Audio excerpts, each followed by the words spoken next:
iki kudune damkar iki. Lah iki kudune damkar nek ora damkar ya ora iso no. Few moments later.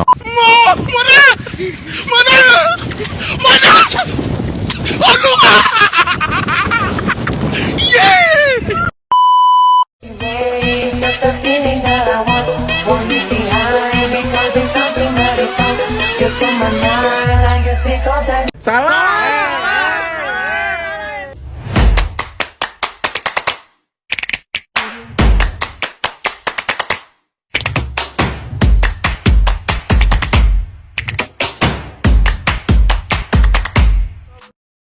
Assalamualaikum warahmatullahi wabarakatuh.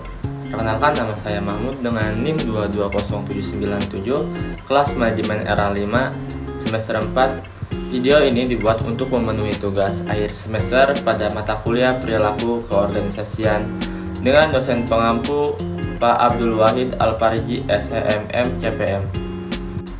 Dan materi yang dibahas pada video ini yaitu bab 13 mengenai kekuasaan dan politik di lingkungan organisasi. Definisi dan konsep kekuasaan.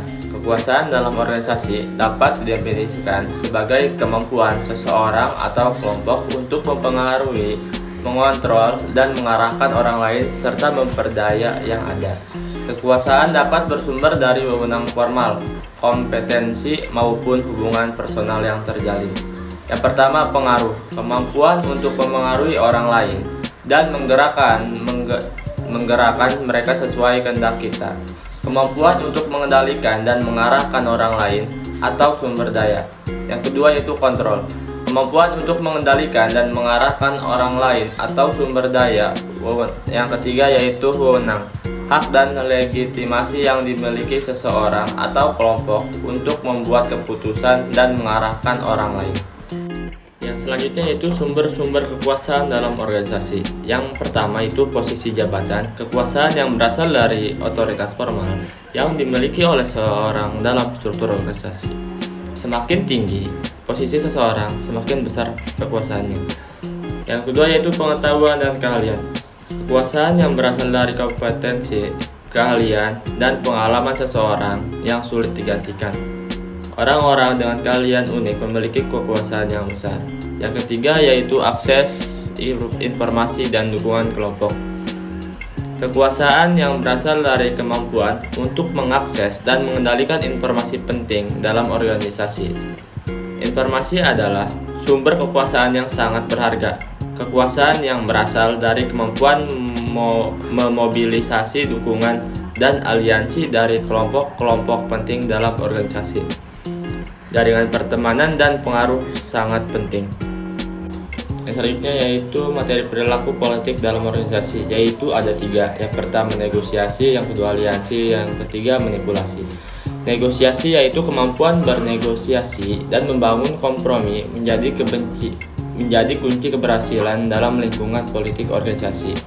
Yang kedua yaitu aliansi, membangun aliansi dengan kelompok-kelompok strategis di dalam organisasi dapat meningkatkan pengaruh dan reperai politik CC.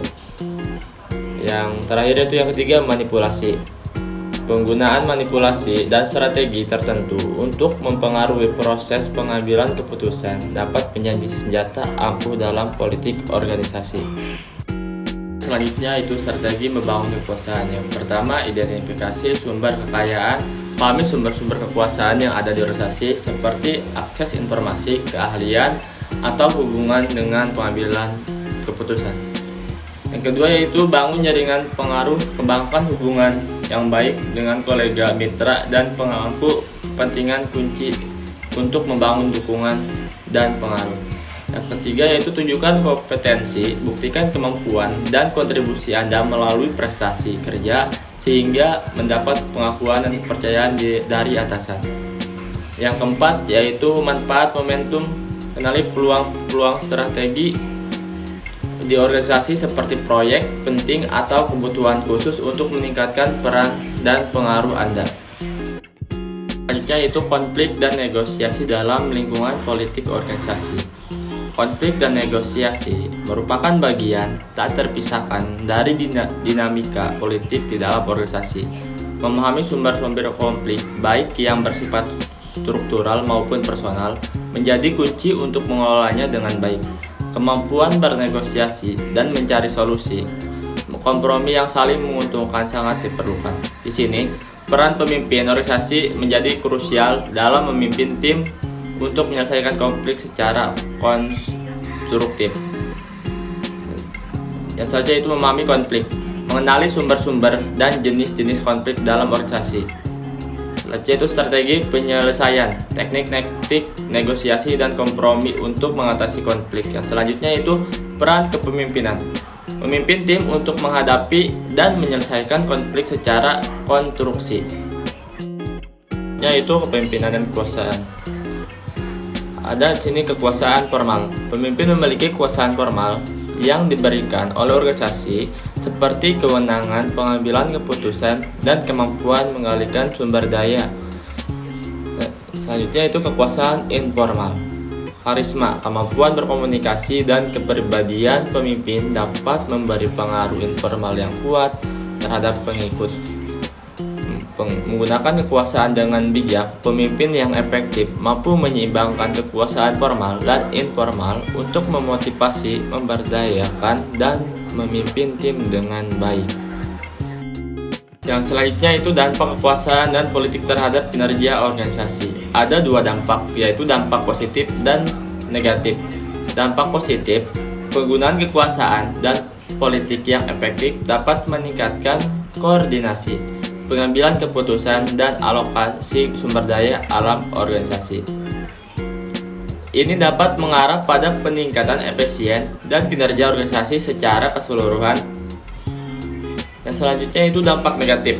Namun, konflik politik dan penyalahgunaan kekuasaan dapat menimbulkan masalah seperti stres, konflik personal, dan menurunnya motivasi karyawan. Hal ini dapat berdampak pada produktivitas, inovasi, dan reputasi organisasi. Materi selanjutnya yaitu etika tanggung jawab dalam penggunaan kekuasaan, integritas, dan akuntabilitas. Pemimpin harus menjunjung tinggi integritas dan bertanggung jawab dalam menggunakan kekuasaannya. Menciptakan budaya organisasi yang transparan dan beretika akan membangun kepercayaan dan loyalitas karyawan. Pemberdayaan dan kolaborasi. Kekuasaan yang efektif adalah yang mampu memberdayakan dan melibatkan orang lain.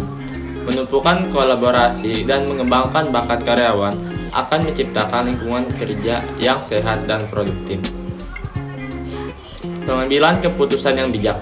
Pemimpin harus mengambil keputusan yang adil dan mempertimbangkan dampaknya bagi seluruh pemangku kepentingan. Proses pengambilan keputusan yang transparan akan mengurangi potensi penyalahgunaan kekuasaan. Yang terakhir yaitu kesimpulan dan rekomendasi. Pada bagian akhir, kita akan menyimpulkan pembahasan mengenai kekuasaan dan politik di lingkungan organisasi serta memberikan rekomendasi praktis untuk mengelola kekuasaan dan politik secara efektif. Kekuasaan di dalam organisasi umumnya terkait dengan kemampuan seseorang untuk mempengaruhi dan mengarahkan tindakan orang lain. Ini bisa berupa kekuasaan formal berdasarkan jabatan atau kekuasaan informal berdasarkan keahlian, hubungan, atau karisma. Sedangkan politik di lingkungan organisasi mencakup aktivitas dan strategi yang digunakan individu atau kelompok untuk mencapai tujuan pribadi atau kelompok mereka. Ini sering melibatkan negosiasi, aliansi, dan pengaruh untuk mendapatkan atau mempertahankan kekuasaan. Dengan memahami dan mengelola kekuasaan dan politik secara efektif, organisasi dapat menciptakan lingkungan kerja yang lebih harmonis dan produktif. Mungkin itu saja video yang saya sampaikan. Kurang lebihnya mohon maaf dan semoga bermanfaat. Karena Khairunas Anfamulinas, sebaik-baiknya manusia adalah manusia yang bermanfaat bagi orang lain. Assalamualaikum warahmatullahi wabarakatuh.